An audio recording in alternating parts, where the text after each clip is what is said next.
এখন শুনবেন আজকের গুরুত্বপূর্ণ খবরের শিরোনাম। গাজায় নিহত আরও অর্ধশতাধিক ফিলিস্তিনি। ইস্তাম্বুলে বৈঠক আরও বন্দি বিনিময় ও নিহত সেনাদের মরদেহ হস্তান্তরে রাজি রাশিয়া ইউক্রেন। গাজায় ত্রাণ বিতরণ কেন্দ্রের কাছে ফিলিস্তিনিদের হত্যায় তদন্তের আহ্বান জাতিসংঘের। যুক্তরাষ্ট্রের কাছ থেকে নিষেধাজ্ঞা প্রত্যাহারের নিশ্চয়তা চায় ইরান। গাজার পথে গ্রেটা থুনবার্গের মানবতার জাহাজ ত্রাণের তরী। মার্কিন নিষেধাজ্ঞা বাস্তবায়নে 650টি জাহাজের নিবন্ধন বাতিল করল পানামা। ভূমিকম্প আতঙ্কে বিশৃঙ্খলা পাকিস্তানের জেল থেকে 2 শতাধিক কয়েদির পলায়ন। গাজায় নিহত আরও অর্ধশতাধিক ফিলিস্তিনি। ফিলিস্তিনের অবরুদ্ধ গাজা ভূখণ্ডে ইসরায়েলি হামলায় একদিনে কমপক্ষে আরও 52 ফিলিস্তিনি নিহত হয়েছেন, আহত হয়েছেন আরও 5 শতাধিক। এতে করে অবরুদ্ধ এই উপত্যকাটিতে নিহতের মোট সংখ্যা প্রায় 54,500 জনে পৌঁছেছে। এছাড়া গত 18 মার্চ গাজায় নতুন করে ইসরায়েলি হামলা শুরু হওয়ার পর থেকে 4200 জনেরও বেশি ফিলিস্তিনি নিহত হয়েছেন। সোমবার এক প্রতিবেদনে এই তথ্য জানিয়েছে বার্তা সংস্থা আনাদুলু। বার্তা সংস্থাটি বলছে, 2023 সালের অক্টোবরে গাজায় ইসরায়েলের সামরিক অভিযান শুরুর পর থেকে কমপক্ষে 54,470 ফিলিস্তিনি নিহত হয়েছেন বলে জানিয়েছে ফিলিস্তিনের স্বাস্থ্য মন্ত্রণালয়। বিবৃতিতে আরও জানানো হয়, বহু মানুষ এখনও ধ্বংসস্তূপের নিচে এবং রাস্তায় আটকে আছেন। উদ্ধারকর্মীরা সেখানে পৌঁছাতে পারছেন না। চলতি বছরের জানুয়ারিতে যে যুদ্ধবিরতি ও বন্দি বিনিময়ের চুক্তি হয়েছিল তা 18 মার্চে বাতিল করে ইসরায়েল আবার হামলা শুরু করে। এরপর থেকে গাজায় বিমান ও স্থলপথে হামলা আরও তীব্রতর হয়। আরও বন্দি বিনিময় ও নিহত সেনাদের মরদেহ হস্তান্তরের রাজি রাশিয়া ইউক্রেন। রাশিয়া ও ইউক্রেন নতুন করে যুদ্ধবন্দি বিনিময় এবং প্রায় 12,000 নিহত সেনার মরদেহ হস্তান্তরের বিষয়ে রাজি হয়েছে।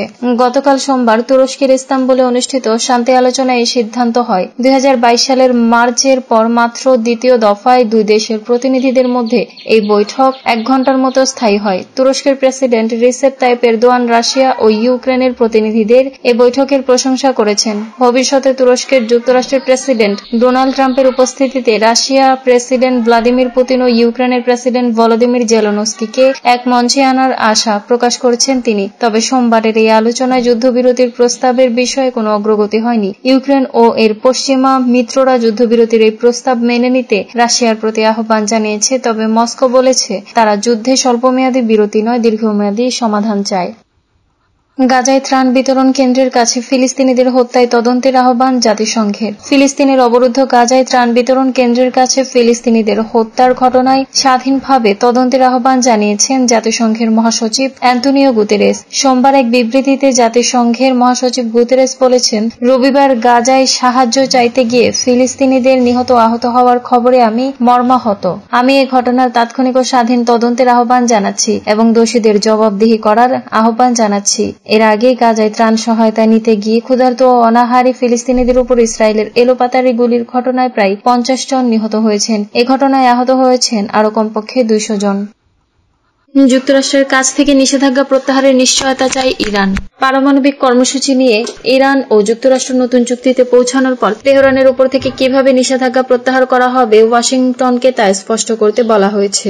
ইরানের সঙ্গে পারমাণবিক কর্মসূচি নিয়ে চুক্তিতে পৌঁছানোর জন্য যুক্তরাষ্ট্র একটি গ্রহণযোগ্য প্রস্তাব দিয়েছে। তবে অযাচাইকৃত একটি প্রতিবেদনে বলা হয়েছে, মার্কিন ওই প্রস্তাবকে ইরান অগ্রহণযোগ্য হিসেবে প্রত্যাখ্যান করার প্রস্তুতি নিচ্ছে। পারমাণবিক কর্মসূচি নিয়ে ইরান ও যুক্তরাষ্ট্র একটি চুক্তিতে পৌঁছানোর জন্য 7 সপ্তাহ ধরে আলোচনা চালিয়ে যাচ্ছে। ওয়াশিংটন একটি শান্তিপূর্ণ চুক্তির নিশ্চয়তা প্রত্যাশা করছে। অন্যদিকে তেহরান তার অর্থনীতির উপর থেকে নিষেধাজ্ঞা প্রত্যাহারের আশা করছে। যদিও ওয়াশিংটনের কাছ থেকে তেহরান চুক্তির বিস্তারিত তথ্য চেয়েছে, তবে দেশটির সর্বোচ্চ নেতা আয়াতুল্লাহ আলী খামেনির সম্প্রতি যুক্তরাষ্ট্রের কর্মকাণ্ড নিয়ে সংশয় প্রকাশ করেছেন। ইরানের রাষ্ট্রীয় সংবাদ মাধ্যম ইরনার প্রতিবেদনে বলা হয়েছে, পররাষ্ট্র মন্ত্রণালয়ের মুখপাত্র বাঘেই নিষেধাজ্ঞা প্রত্যাহারের স্পষ্ট নিশ্চয়তা চেয়েছেন।